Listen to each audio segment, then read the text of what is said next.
Often described as the British Roswell, Rendlesham Forest in Suffolk, England was the site of a very high-profile UFO encounter back in December 1980. But was it a genuine event or just a hoax? Join myself and Neil as we unpick this 40-year-old mystery.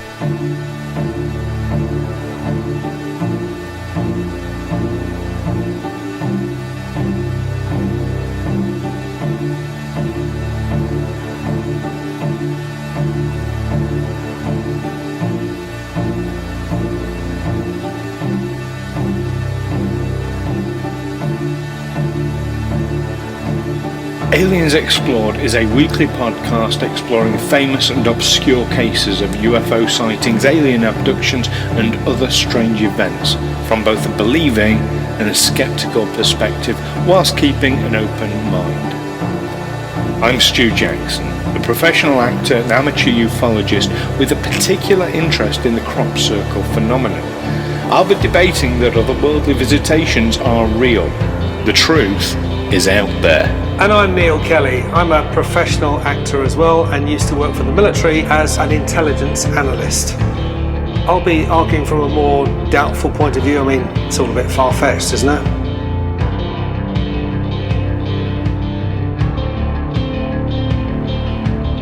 Hello listeners, welcome back to Aliens Explored, your weekly UFO podcast, where we look into all sorts of UFO sightings from around the world and throughout our known history. I'm one of your hosts, Neil Kelly. And I'm Stu Jackson, your other host. Hello, sir. Hello, so what have we got this week? So this week, Rendlesham Forest, which is quite a famous UFO incident. Well, it's famous in England, isn't it? Or I suppose famous amongst people with... yeah, sorry. It is famous, isn't it? Anyone who has an interest in UFOs, it should be familiar. Yes. Well, I would like to think that this is fairly famous elsewhere in the world, particularly in the States, because certainly a United States Air Force base was heavily involved, even though it happened in the UK. It is nearly 40 years, and now it's interesting, we're getting really close to Christmas now. We're just 1 week away from Christmas and we're all excited, and it's quite appropriate that we should do this one around this time because this is a Christmas story. It's the greatest Christmas story since Die Hard. So as a military man, I mean, first of all, were you familiar with Rendlesham Forest and the air bases around there? And had you heard this story before? Well, I'd heard something about it. We're talking about December 1980, so almost exactly 40 years ago. I was in the army in Germany at the time, the former Republic of West Germany. And I think we heard something about it. I seem to vaguely remember. But my wife is from Suffolk. And what I know from my wife, and also what I know from my interest in these things, is that since the Second World War, Suffolk has been a centre for US air bases. It's where all their bomber command is. It's where the attacks against Libya were launched in 1986. All their big bombers, well, not all their big bombers. Obviously, they have bases all over. But in the UK, it's Suffolk. And Suffolk is a large flat area. It's a lot like the Netherlands. Clear blue skies. Good lines of sight. Free fire zones. So it's the perfect location for bases, and also in the Second World War bombing Germany. Well, it's right on the English east coast. It's a direct line east to Berlin. So yeah, but what I also know is that British squaddies were involved, British service personnel, and they love nothing more than a prank. They love nothing more than to bullshit. And as I started reading this, I thought, is this just squaddy bullshit that I'm hearing? Well, it's interesting you say that. There is a a theory, this idea that actually this was a revenge plot on the US Air Force set up by the SAS. That's the Special Air Service for our American listeners.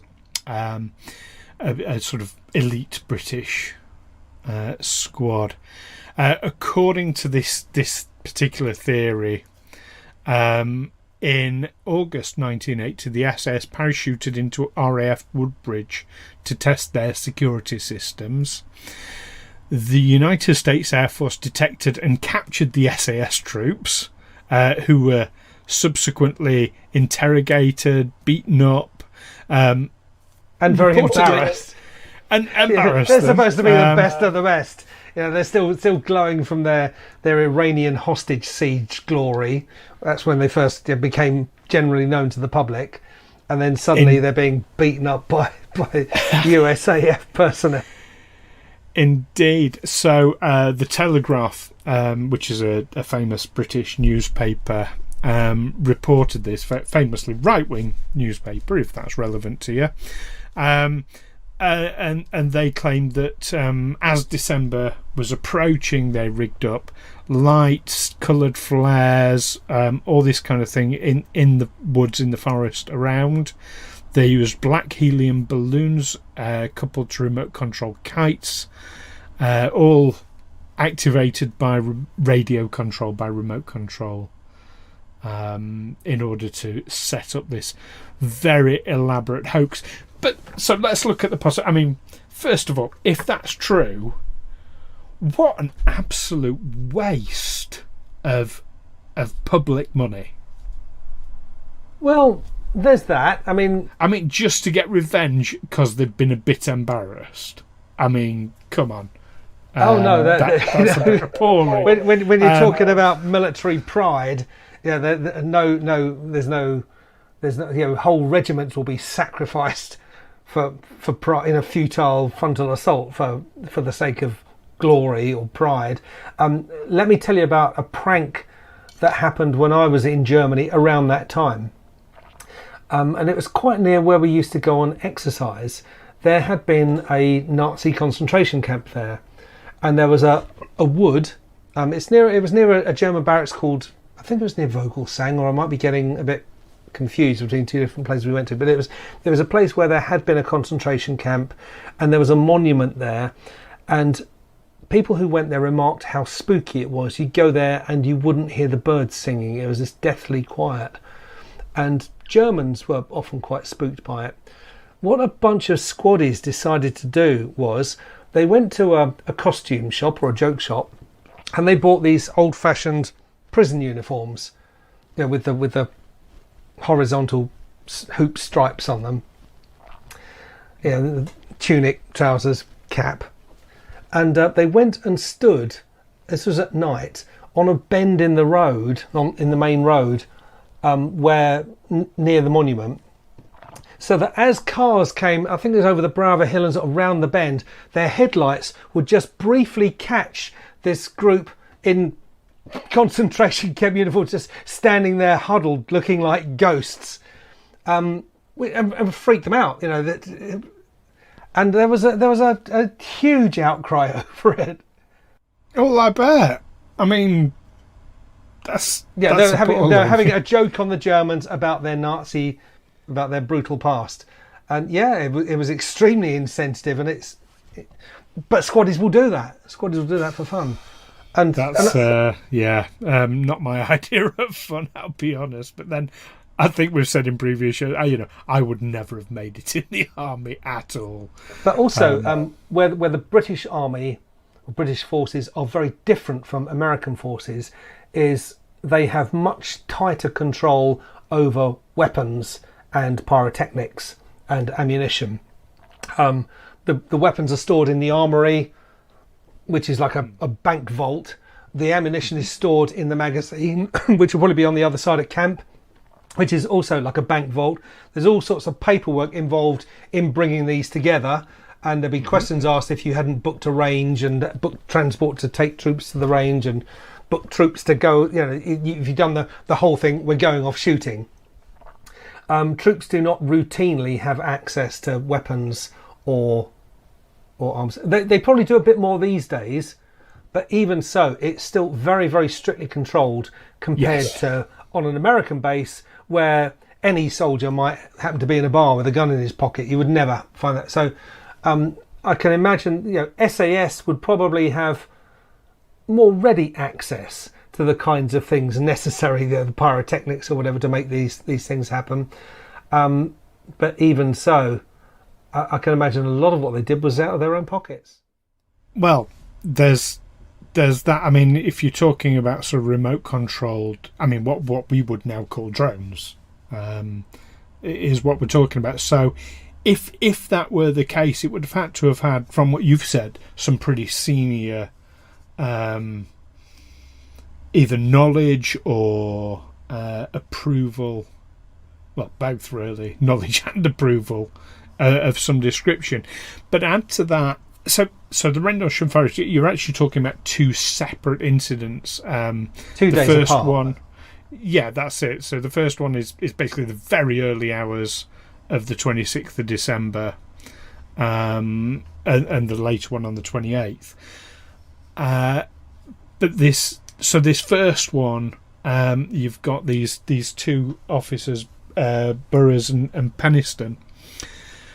And Penniston reported getting relatively close to this vehicle, this craft. And from what he described, that's nothing like what we're talking about with these, with what the Telegraph reported, balloons and, he talked about it being an almost glass-like, sort of onyx glass-like black. And if they used any kind of standard pyrotechnics, or if they used parachute flares or anything like that, a squaddy would know what that was straight away. Yes, of course. Add to that as well the high levels of radiation within the area. I mean, yes, I know some armed forces would have access to radioactive material, but for it to be registering that high, I mean, you're talking about was it 0.03 to 0.04 milliroentgens? I don't know, but I was going to milliroentgens. Yeah, that Röntgens, isn't it? Röntgens. Okay, that's background level, but it was much. Can't higher imagine. than Sorry, that. just picking you up on something. I can't imagine British service personnel having access to anything radioactive. Indeed. So that kind of puts a bit of a hole in this SAS, this prank story. I can imagine them faking a reading on a. Well, they wouldn't have the equipment. It says on the 28th of December, this Lieutenant Colonel Charles Holt. Yes. So this is he USAF? Or yes, yeah, he is. Because Colonel isn't a rank in the Royal Air Force. I can tell you, he did measure this using an AN-PDR-27, which is standard US military radiation survey meter. Right. And why would he have that? Unless, well, I suppose if those bases potentially have nuclear weapons stored. So they would need to check that radiation isn't leaking out on a fairly regular basis. So can I just put a note in for our American listeners? It's a British affectation, a British military affectation, that the word lieutenant, or as you say lieutenant, is pronounced lieutenant. It's pure affectation. We know that lieutenant, what it means is it's someone acting in lieu of someone else. It's a subaltern, a junior officer acting with the authority of a higher command. He's in lieu of the colonel or the general or whatever.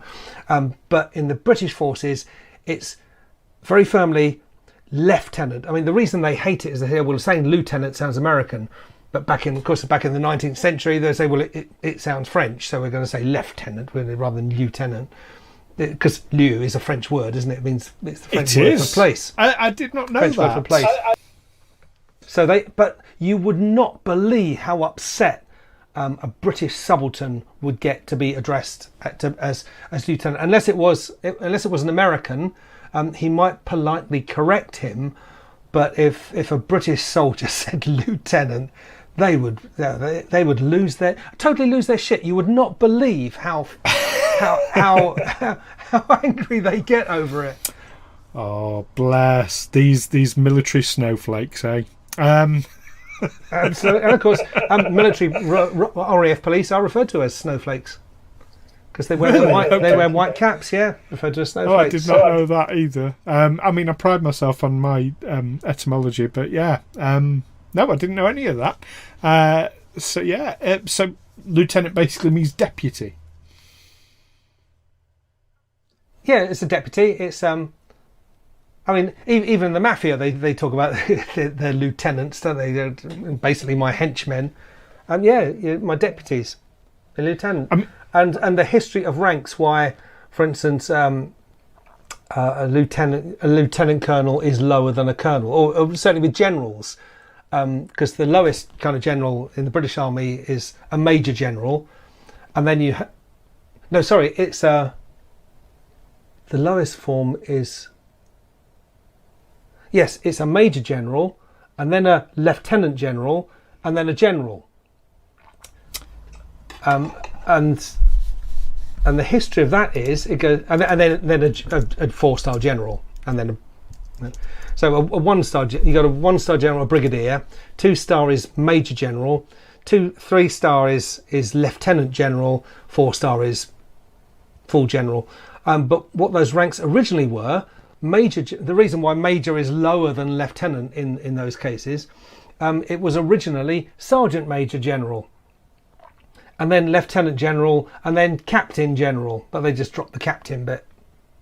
Right. Back in the days of the English Civil War, back in the 17th century. We've digressed off topic just a little bit, but just one. It does make me wonder. I mean, the lieutenant.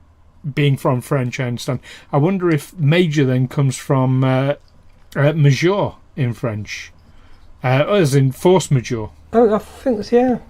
Yeah, makes me wonder. Anyway, we're digressing like crazy. And so, just one final note, which I think I should say, for those of a non-military bent, a lieutenant colonel or a lieutenant colonel is normally the rank that would command an infantry regiment or an infantry battalion or a tank regiment, or 600 to 1,000 men. So that's quite a high rank. He's the deputy base commander, so he would have there would have been a colonel over on the base. So very, very senior. A senior officer, yes.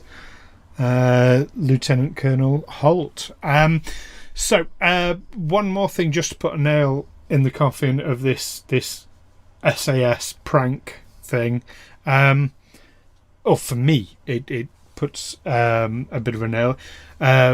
Burroughs and Penniston, the main witnesses from the first event, ended up with quite severe post-traumatic stress disorder as a result of this encounter. Now, as you rightly said, squaddies, people who work in the military would recognise military things. They're prepared for an awful lot. This must have been a really bizarre experience to have had that level of effect on them, I think. Yeah, and I'm not sure what kind of support there would have been. I mean, I suppose the US military, with their at that time fairly recent experiences of Vietnam, would be used to having lots of soldiers with PTSD. British forces weren't. They wouldn't have had much. Well, no, and there's bugger all now from my perspective, but that's me. I'm biased because I have PTSD myself, so I'm biased about these things. Okay. But I can't imagine there was much in those days. No, soldiers just went off quietly to become alcoholics. Especially in 1980, which is, Machismo being what it is now, is bad enough.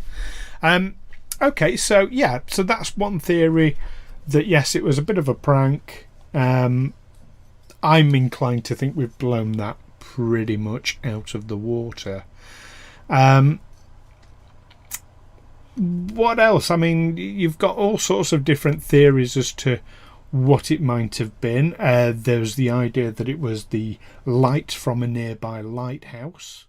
Well, yeah, because we're talking about these two events, 26th and 28th of December 1980, but there had been lots of sightings in that area of strange lights in the sky, yes. Which, as I say, some said it was due to some kind of light refraction. It was the light from the lighthouse that wasn't that far away.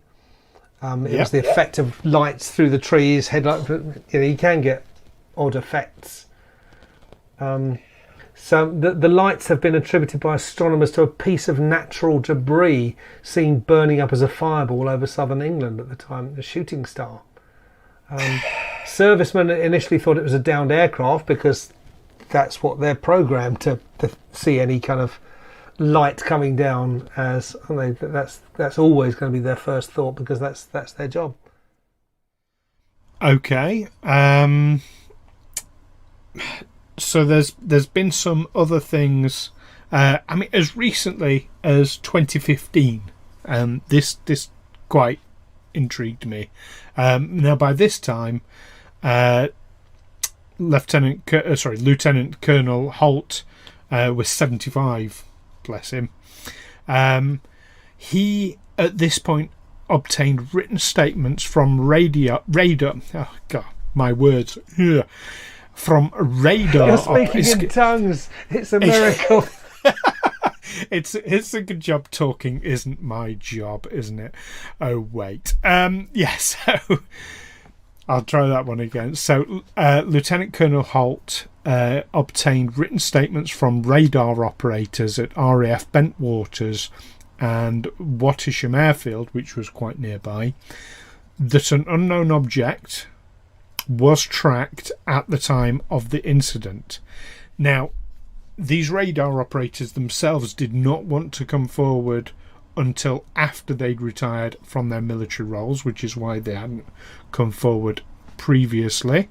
But these radar operators said that they saw the object go across their 60-mile scope in 2 or 3 seconds. That's thousands of miles an hour. It came back across their scope again, stopped near a water tower, and they watched it and saw it go into the forest, which is where Colonel Holt was at the time. Now, the Ministry of Defence stated that the event posed no threat to national security, because obviously they just made a decision. We can't be asked to investigate this. It was never investigated as a security matter. Someone obviously down the line said, "Well, is it a threat? Isn't it a threat? Could have been." But let's not waste any time on this. We've had this debate before, though, about the military and the official bodies saying this sort of thing. Even if it was a threat, if it's a threat they can do nothing about, they're going to claim it's not a threat because otherwise it's going to send out panic. If they came up and said, yeah, this is happening, we've got no control over it, we can't protect you, we're screwed, they're not going to say that.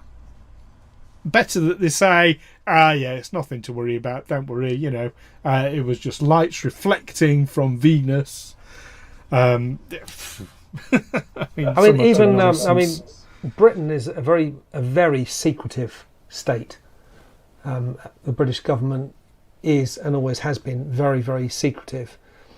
For instance, in those days, in 1980, nobody would have heard of GCHQ, our main signals intelligence base in the UK. It only really came into the public forum when Margaret Thatcher decided that union membership was incompatible with working there, and suddenly it was all over the newspapers. But we've been told you're not allowed to say the initials GCHQ outside of a secure environment.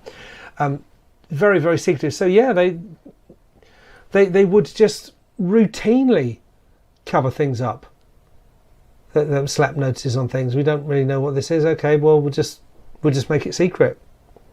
Yeah. I worked with a guy who had he had his PC and he had his printer on in the office, and anything that he printed automatically had top secret printed top and bottom of the paper, just as routine. And I remember he had to print something off, and we had to sit there with scissors cutting them off because he couldn't alter the printer settings. It was just the default was anything that comes out of my printer is automatically top secret. That's there's no evaluation done. Doesn't that make it kind of meaningless? No, because of all the admin that goes around classified documents, it makes it an awful lot of hard work. Well, I'm just thinking about The Boy That Cried Wolf. If you mark everything top secret, then it becomes, including the non-top secret stuff, you get blind to it. Yeah, and I'm sure it's happened, and I can't think what the incident is, where something that was really didn't deserve any kind of security classification was given a very high classification, but because it wasn't that secret or that important, it came out, and as it came out, a lot of real secrets came out along with it. So it is, as you say, it's counterproductive to over classify things, but that's it's. If you're a security officer, it's always just easier to slap a security classification on something than not, isn't it? It's easier to say no to anything. As anyone who's been to their security officer in their IT department, who just says no to everything, because that's always the safest thing to say. Indeed. So yeah, I can imagine if there was anything unexplainable or that was potentially a threat, or it would just be secret in this country. Indeed. Now, coming back onto Rendlesham Forest, I mean, you rightly identified earlier, this is an area that has its history of UFO sightings, and quite a strong history at that. And indeed, so RAF Bentwaters, which is the nearby RAF base, there's an interesting story. I don't know if you came across this in your research, about it having basically futuristic technology. RAF Bentwaters, and you'll hopefully corroborate this, because it's a privately owned land, what they do is they often rent out some of their buildings to local companies. I think that's fairly normal procedure for some bases. And there was this wasn't too long ago.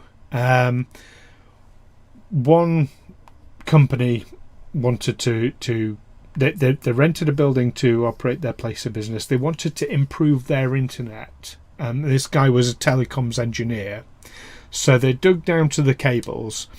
They found cables from 1980 or from around then, but they were far more in advance in terms of their internet capability than what we have now. But from 1980. I mean, apparently he dug down, came across these cables, came back up again, absolutely white as a sheet, because he just couldn't believe what he'd seen. He'd encountered a superior technology, or one that he could recognise as on a par with what we have now, but... Well, not on a par, in advance of what we have now. Which is quite an interesting... but there's also the aspect that the military do have bottomless pockets. They can spend vast amounts of money on things. So they can have far superior technology to anything we can have. Things that would just make no economic sense. You know, you're spending thousands of pounds a day on an internet connection, but yeah, it's a super duper one, because they can have this stuff that we would never have, because the cost will be too high. But if it's in advance of what is available today and it dates back to 1980, it's not a matter of how much money you spend on it. It's a matter of, is it physically possible? Yeah, but it's, remember, this was at the height of the Cold War, so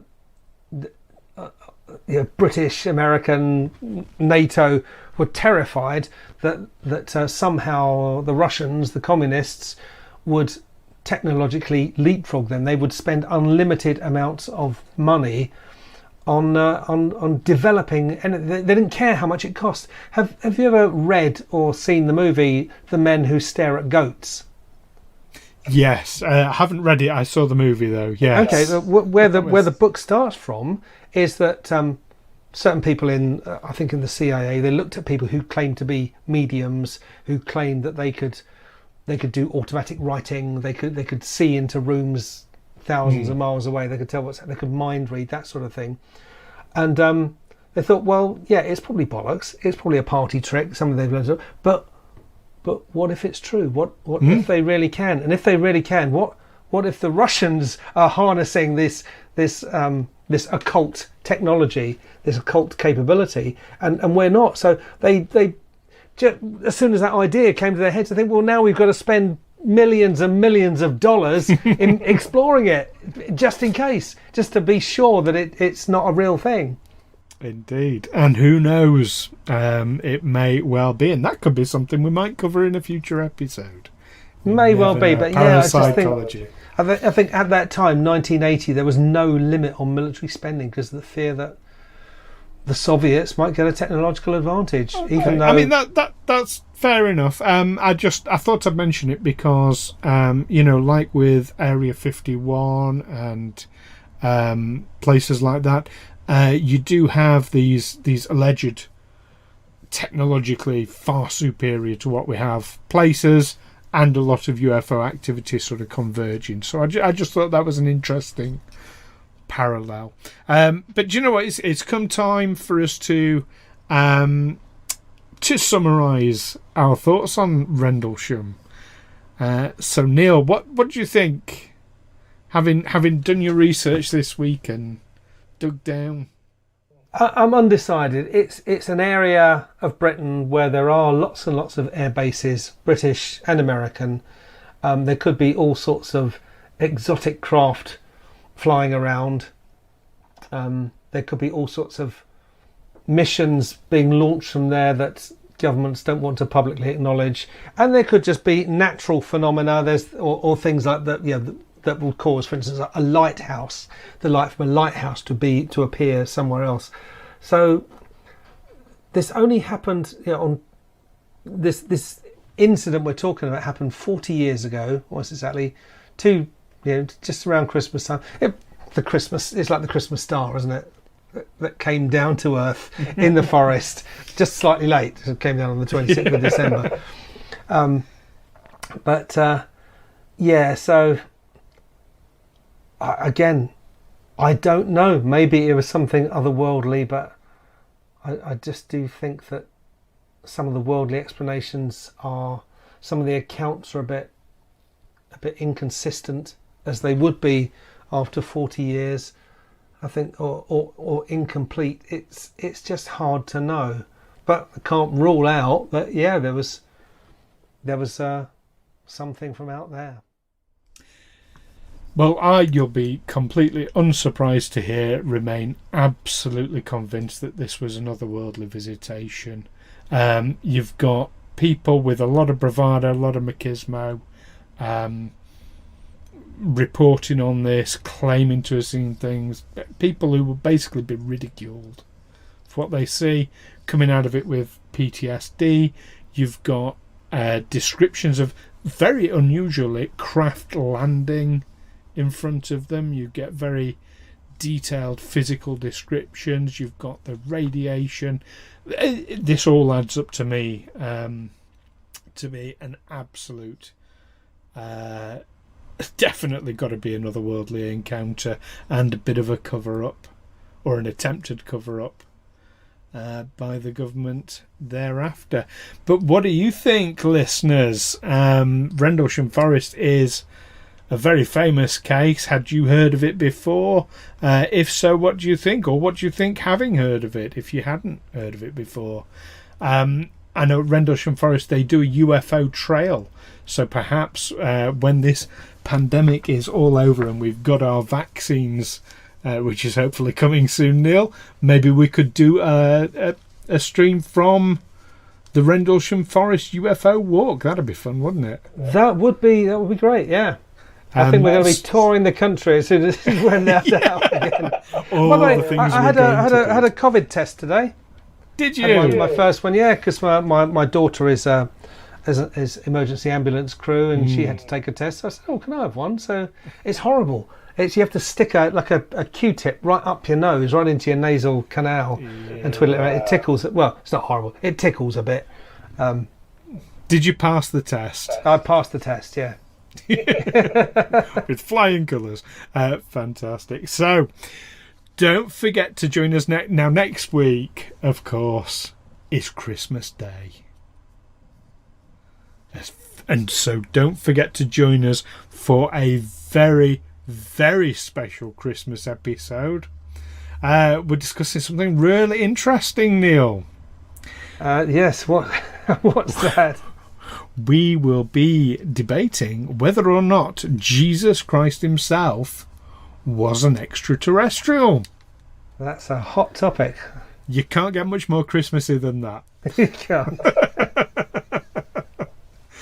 But in the Wonderful. meantime, I look forward to it. Very happy holidays to all our listeners, near and far from us. Yes, get your shopping in, stay safe, and enjoy a very happy Christmas. And as I've been in my other job as a Father Christmas, I've been told to remind people, remember, it's not what's under the tree that counts, it's what's around the tree. You won't remember, 5 years from now, you won't remember what presents you got, but you will remember who was there and who made you feel.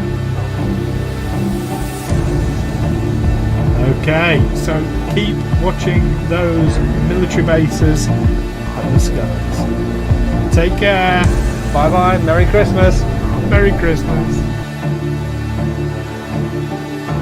Aliens Explored is a Fecal Films production in association with Juicy Falls. Music by Darren Mafucci and editing by Stu Jackson. Find us on Twitter or Facebook by searching Aliens Explored, or visit us on aliensexplored.com.